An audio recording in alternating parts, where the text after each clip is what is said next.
What's going on? What's going on? What's going on?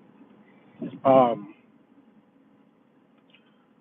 so we're seeing a lot of expedient and important um, political uh, moves and initiatives by um, Donald Trump. Um, we've seen the application of the National Guard and other federal agencies into D.C.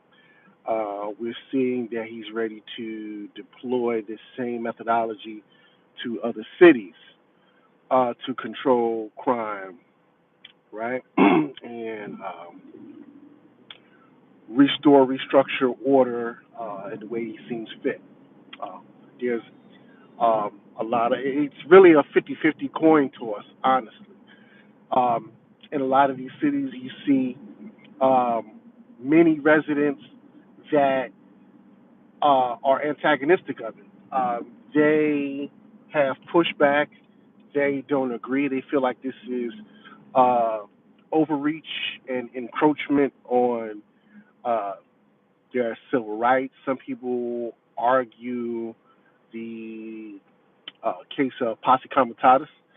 Um, and then you have the other faction of civilians that are saying, hey, look, you know what? We are sick and tired of these crimes. We're seeing shootouts, we're seeing homicides, we're seeing innocent people being killed as collateral damage from these shootouts and gang activity and drug activity, carjackings, flash mob robberies, um, not to mention the amount of missing individuals. Like for instance, in D.C., one of the things that they don't mention when it comes to stats. So you have to look at it like this in D.C., right? D.C., when you research, I did the research. There's a little less than 3,400 um, police officers for D.C., right? There's about 3,400 police officers. Now, in the year 2023, when I Googled the information, when it came to missing people in D.C. in the year 2023, 2 years ago, it was about a total of 2,700 um, people missing. Okay, 2,700 people missing. Okay, so you ask like, dang, um, if you only have 2,400 officers, you have 2,700 citizens missing. This is on top of shootouts, homicides, carjacking, car theft, armed robbery, flash mob robbery, home invasions, rape, and all this. Those police officers got their hands full, and investigators, they've got their hands full. Literally, you can put a case on each officer to follow. That's a lot. So the manpower and resources are kind of stretched, and people are demanding some form of control and straightening inside of the community. Now, just yesterday, another measure, an initiative from President Trump uh, announced that, look, you know what?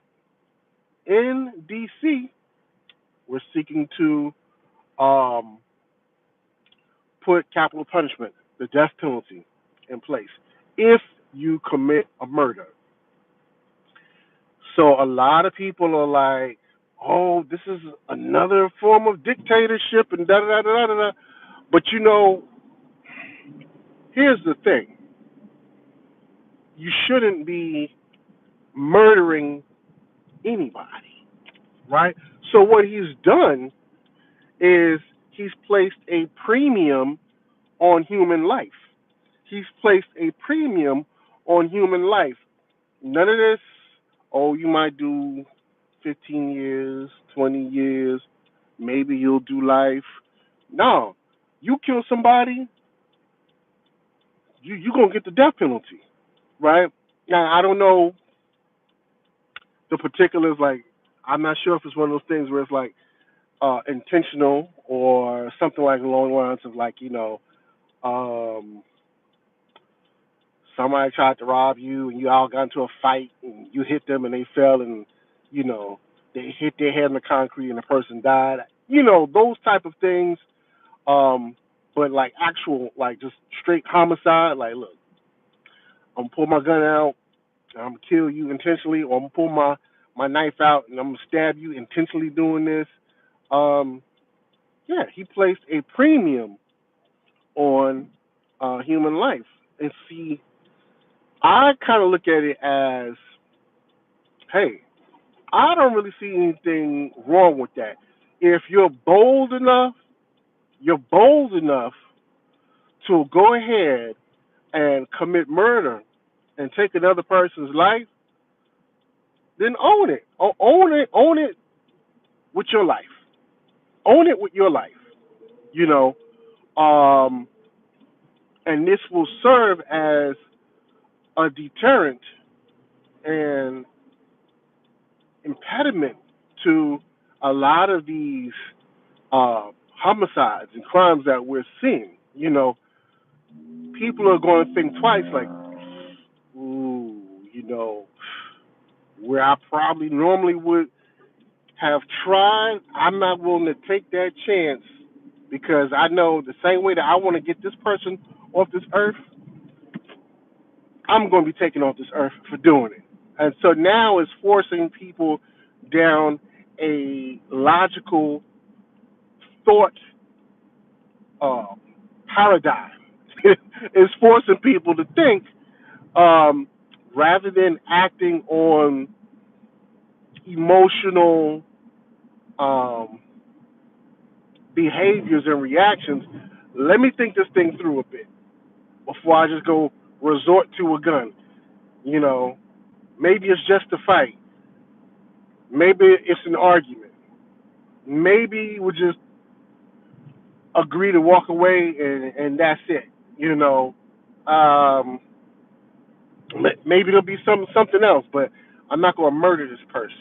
You know, and I don't think that's that heavy handed. Like people are thinking this is going to be crazy, but I mean, everybody wants to go to Dubai, as my friend had pointed out. Everybody wants to go to Dubai for vacation and everything. You look at a lot of these other countries that people love to visit. A lot of them have that capital punishment. You kill somebody in Abu Dhabi and United Emirates and Dubai, yeah, you're going to die. You're going to die.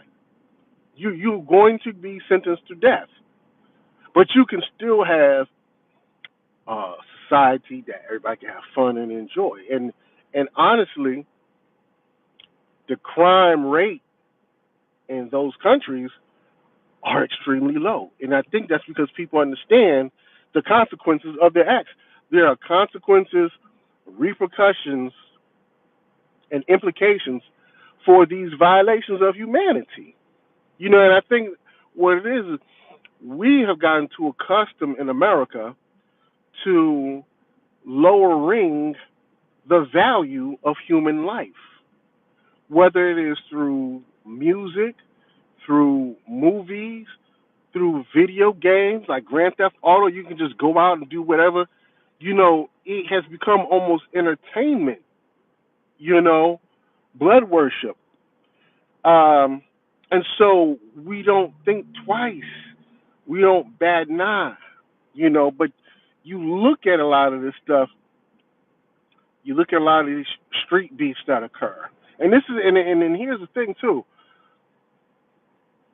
This and see a lot of times as as a black man, obviously you can, um, because historically we have seen how things have impacted us socially as Black Americans. There have been, we've been discriminated against and all of that. But this here, that's across the board. That this isn't, well, only blacks are going to be. No, this is for anybody. And so you got to think about cases like when you had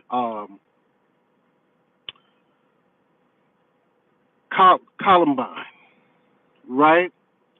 Um, like you had, what's the college shooting they had in Virginia? Um, oh man, I forgot, but I'm drawing a blank. But they had the mass shooting in all these mass shooting suspects. Um, you think about like in Colorado, where the guy shot up the movie theater. See, these things apply across the board because we're talking about humanity in general, all life being equal. You take a life, you're going to give your life. And so people got to, really, really take that into consideration. And I mean, honestly, I really feel like I am for it. People are going to have to govern themselves and govern their emotions and govern their thoughts and their reactions as responsible adult citizens to say, hey, I'm not going to bring myself to commit murder of another human because of this and this situation. That's what it's going to be. You're going to have to be a smart, intellectual, not intellectual, just intelligent and respectful and responsible adult human being and govern yourself accordingly. Um, and you don't have to worry about whether you're going to face capital punishment. Understand what I'm saying? And so that's the big thing. That's the big thing. So yeah, I mean, I'm for it. I'm for it. And so for all, just as we've seen, like I said, like the Columbine shooting, the Aurora, um, Colorado shooting, uh, it extends to gangs. You know what I'm saying? All this gang violence, all these drug wars. Y'all gonna have to think twice about that. So right now, this is just DC, so it's federalizing it. I still think it is not active yet. I think there's still like some uh, pushback and red tape and stuff they kind of gotta get through versus local versus federal authority and legalities of it. But I think it's probably going to go through. Um, so when it goes through, honestly, I'm for it. Um, and that's going to be that. So that's it. Just giving my take on it. Hope you have a good day. Peace.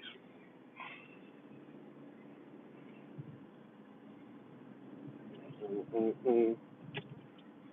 Mm-mm.